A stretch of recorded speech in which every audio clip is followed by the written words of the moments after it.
Hurricane Maria whipped through Puerto Rico on Wednesday as a Category 4 storm, with wind speeds as high as 155 miles per hour winds and torrential rains that inundated many parts of the island.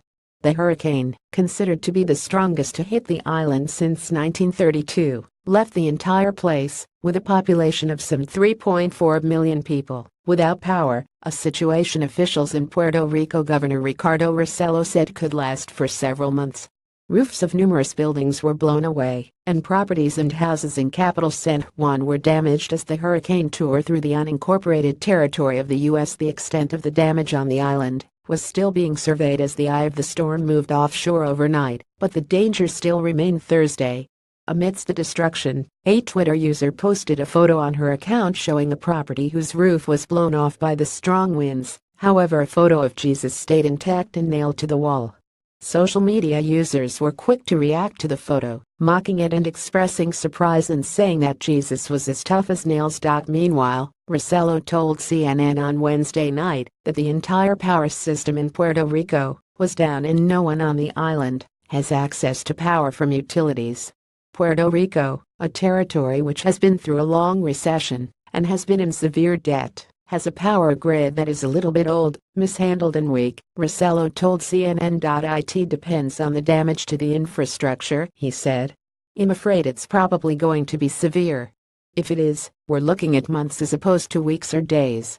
Rossello also mentioned that officials thought some of the power stations were not that badly affected, however the distribution system had been ruined.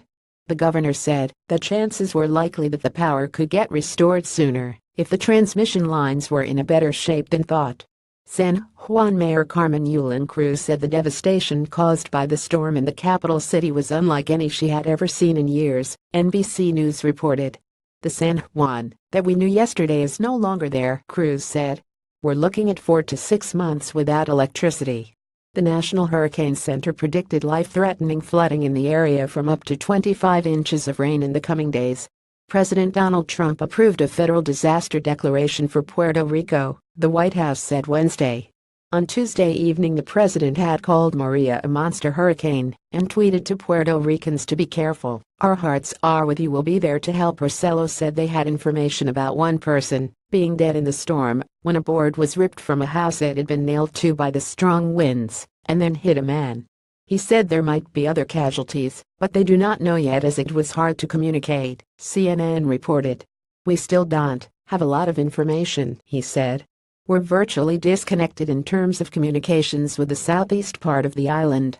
Gregorio Cortez, 39, a doctor in Vistema Marina, a community in Carolina, Puerto Rico, said several highways were impassable after the storm due to severe flooding. This morning I wasn't able to get across several major highways here since there's flooding everywhere and fallen trees, he said by phone Thursday evening, according to NBC News. Cell phone communication and phone lines were also damaged to the extent that they had been completely cut off from Thursday morning until around 4 p.m. EDT on that day, he said, as he was unable to reach his parents and grandparents.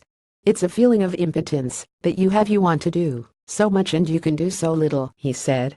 Cortez added that Puerto Ricans had lived through several previous hurricanes on the island, but had never experienced something like Maria. I've never been in a war zone, but what you see in movies, it's like that, he added.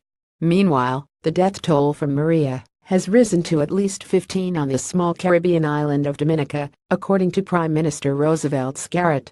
2 people were also said to have been killed on the French Caribbean island of Guadeloupe, officials said, according to the New York Times.